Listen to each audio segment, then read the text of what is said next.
Hi, my name is Deb Logan, and we are going to make something from nothing.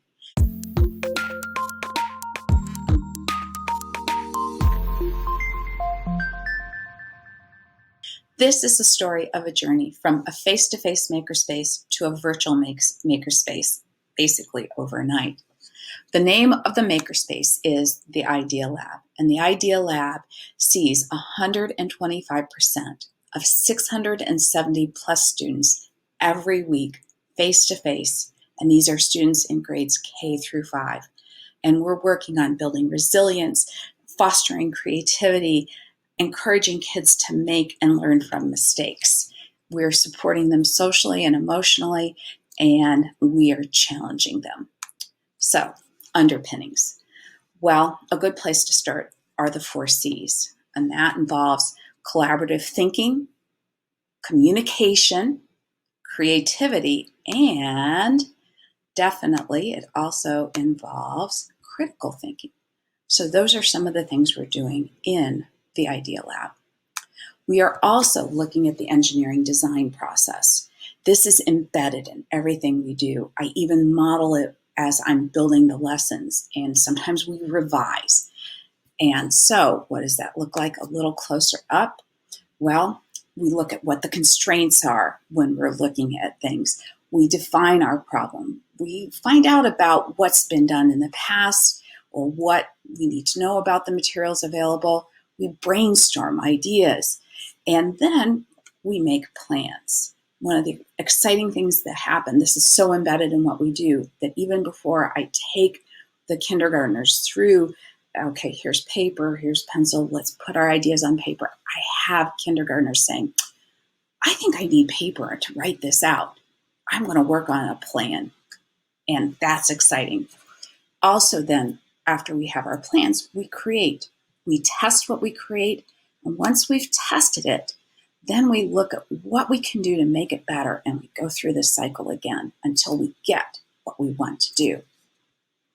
Now, when I was moved, my program, to a virtual space, I was given a challenge. And that challenge involved coming up with choice boards. We knew the kids were at home.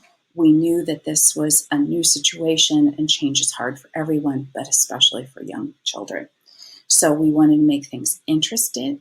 We wanted to make sure that their preferences were reflected in it. And we also did not want to overwhelm parents. The parents were, some of them don't have backgrounds in education, and they're working in some cases full-time from home.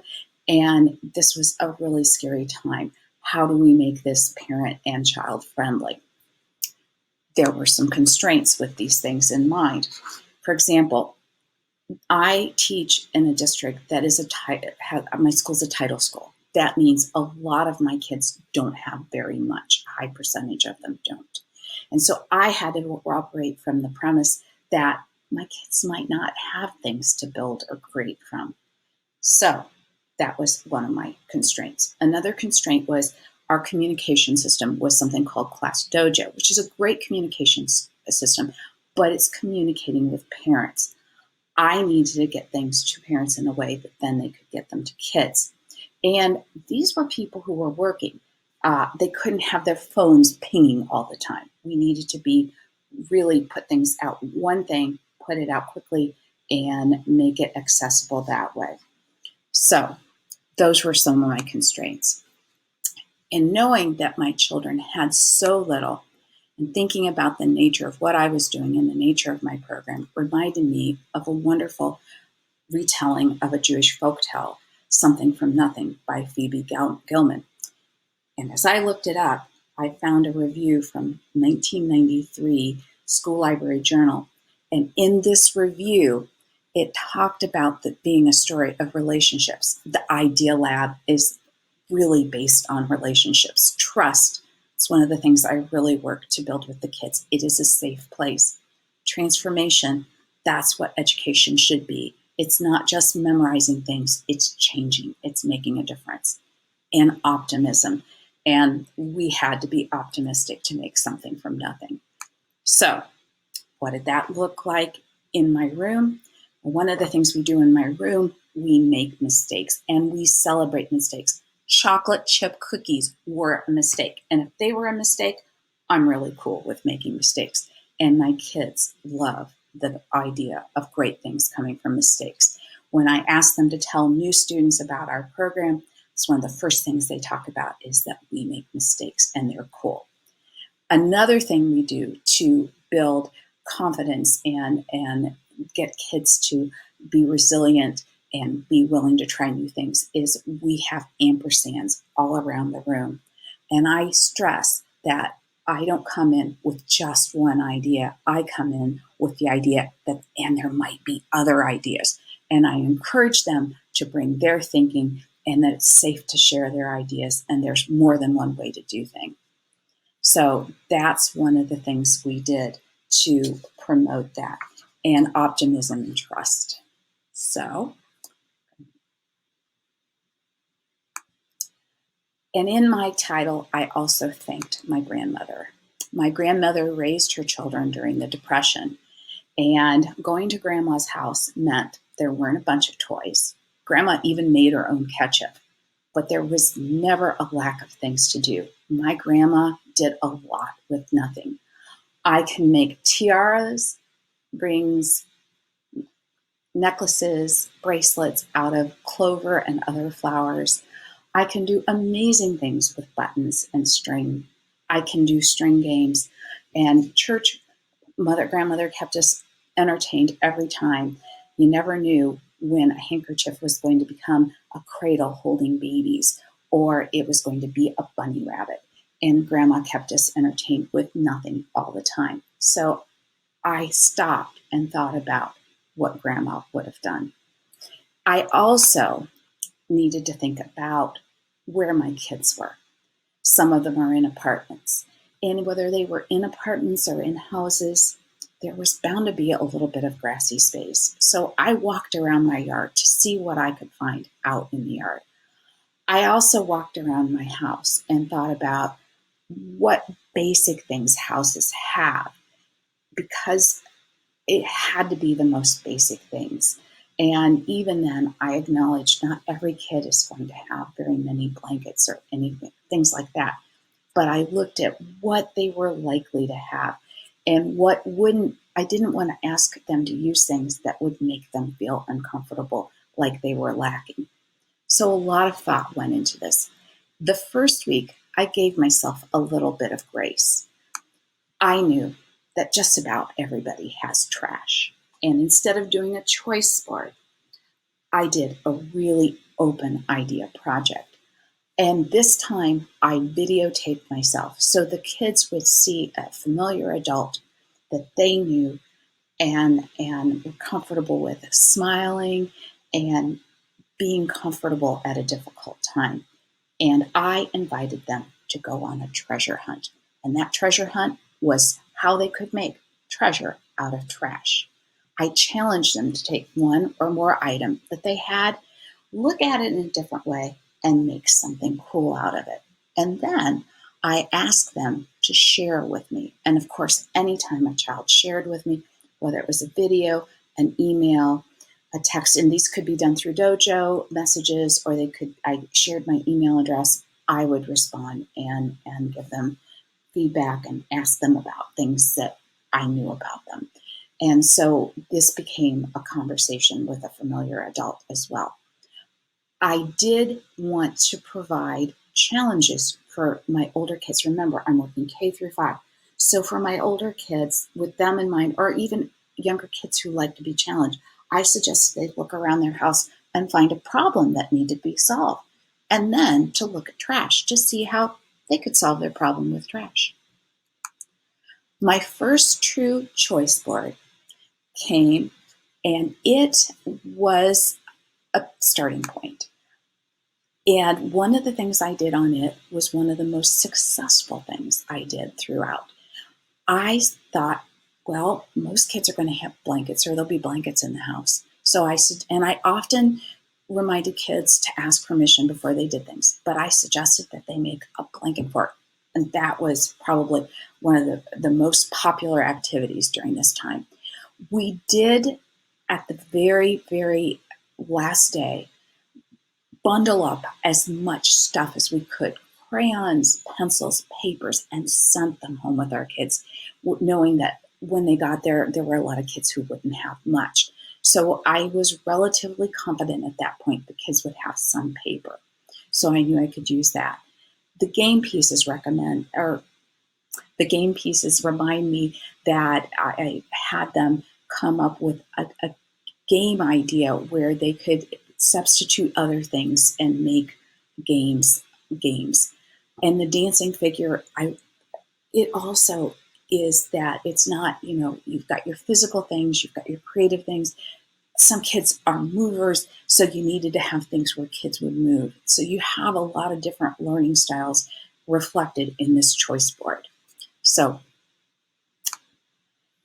one of the big things with my program is I make it a real point not to have kids constantly emptying their container. Before you go to the bank and withdraw money, you have to go to the bank and make a deposit. So as I'm working with kids, I try to make deposits. I don't ask them to make things. I don't ask them to do things without touching bases with them and making sure they have something to draw on. We're not constantly emptying the container. So in my classroom, we do a lot with literature. We'll look at videos, we'll have conversations, and we'll talk about things before we create. Now, with this situation, I could only send one thing out. So it wasn't like I could send a video or read a book and then send the choice board. So I thought about something the kids really like. One of the things I have in my room, I have 3 of them this last year. I think I had more the year before, is I have an array of calendars that celebrate various things every day. For example, the day before yesterday was National Ice Cream Cone Day. You can believe that I celebrated. And I thought that this would be something that would help put something in before I make a withdrawal. So I took a look at these calendars as soon as I was allowed to go back to the building. I picked them up. And as I made my choice boards, I also built in some of the celebrations. For example, did you know that April 9th was Unicorn Day? Talk about something that could inspire a kid, get a kid excited, fire them up. And I'm going to say the choice boards, part of what they did was they sold ideas. In my town, I would have what kinds of buildings, houses, and towns and businesses. And it tried to get kids excited about things. I am going to say in my very first choice board, one of the things I included was a line that said to be sure and save tubes for the next challenge. And then if you look at this choice board, it has a connection to tubes and everything. So, like I said, I try to think of different learning styles and different needs. And an example is these kids are feeling isolated. So one of the activities in this is this tubes for you. I try to put something that was thinking about others, connections, and so on in all of these choice boards. And so this one has taking the tube and putting a message or a little surprise in it and giving it to somebody or sending it to somebody. So it was making that social connection, and they feel like they're making a difference. So there are all sorts of different things. And with tubes, it's like, okay, now how do I do something really physical? Well, I challenged them to go for the tube and figure out an activity that was more of a physical activity where they use the tube as a prop or tubes. So that is one of the things we did with this. Now, this week was another week where I had a theme. Again, at the beginning, I had some reason to believe that there would be paper.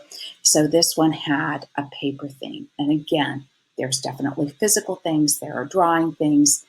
There are writing things and connection things in this. And if you look down at the bottom, one of the things that was common for every choice board, every activity was it was on the choice boards. It was also in the messages that I shared with the parents. It had my email address.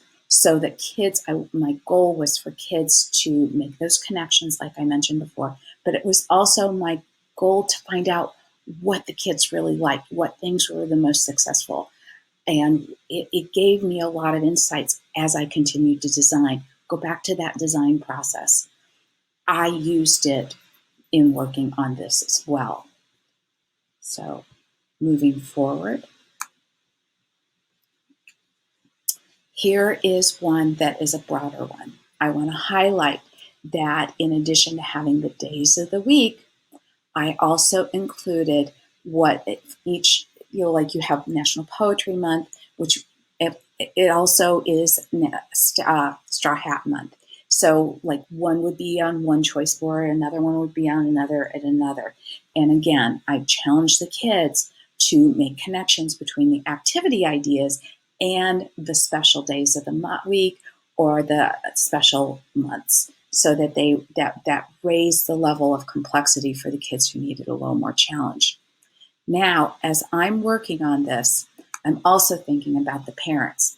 The parents are getting a lot of communication from the school. And in fact, we had to be careful not to overwhelm them. And with that, that was why I was sending out one message a month. And the principal was saying, okay, you were going to get this, and this.